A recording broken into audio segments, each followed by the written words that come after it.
بسم اللہ الرحمن الرحیم۔ حضرت ابن عباس نے فرمایا یا امیر المومنین مجھے بسم اللہ کی تفسیر بتائیے کہ کیا ہے، بسم اللہ ہے کیا؟ حضرت نے فرمایا ابن عباس کاغذ اور قلم اٹھاؤ، میں بولتا جاؤں تم لکھتے جاؤ۔ ابن عباس فرماتے ہیں عشاء کے بعد، نماز عشاء کے بعد امیر المومنین نے مجھے لکھوانا شروع کیا اور فجر کی اذان قریب ہوئی تو ابھی بائے بسم اللہ کی تفسیر مکمل نہیں ہوئی تھی۔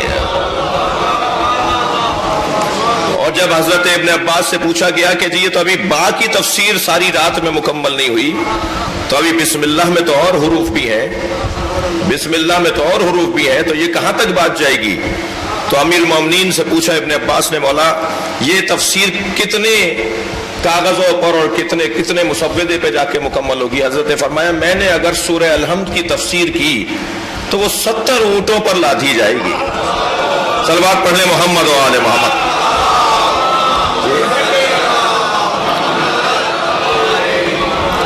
تو جو تورات 70 اونٹوں پہ رکھی جاتی تھی وہ ایک سورہ مبارکہ الحمد ہے جو 70 اونٹوں پر رکھی جائے گی۔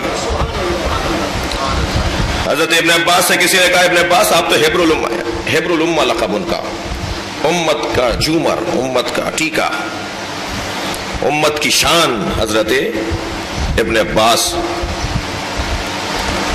عبداللہ ابن عباس ابن عبد المطلب،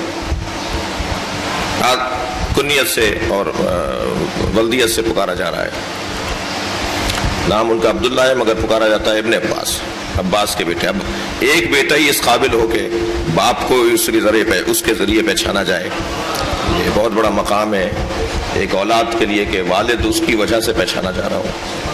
مجھے پوچھا کہ آپ کیا فرماتے ہیں، آپ کا علم، کیونکہ صحابہ کرام میں حضرت ابن عباس ہمارے برادران اہل سنت کے مطابق 10 بڑے صحابہ کرام میں 10 جنہوں نے نبی سے زیادہ استفادہ کیا، جنہوں نے سرکار سے زیادہ سیکھا، اس میں حضرت ابن عباس 10 بڑے لوگوں میں ایک ہیں۔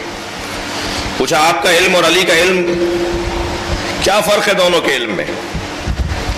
تو اس وقت ایک شیشی میں پانی رکھا ہوا تھا، حضرت نے اسے اٹھا کے کہا پورے سمندر کو تصور ملاؤ اور اس شیشی میں پانی کو تصور ملاؤ، میرا علم ایسا ہے، علی کا علم ویسا ہے۔ آپ ہمارے لیٹسٹ ویڈیوز کے بارے میں جاننا چاہتے ہیں تو ہمارے چینل کو سبسکرائب کریں اور بیل آئیکن کو پریس کریں۔ شکریہ۔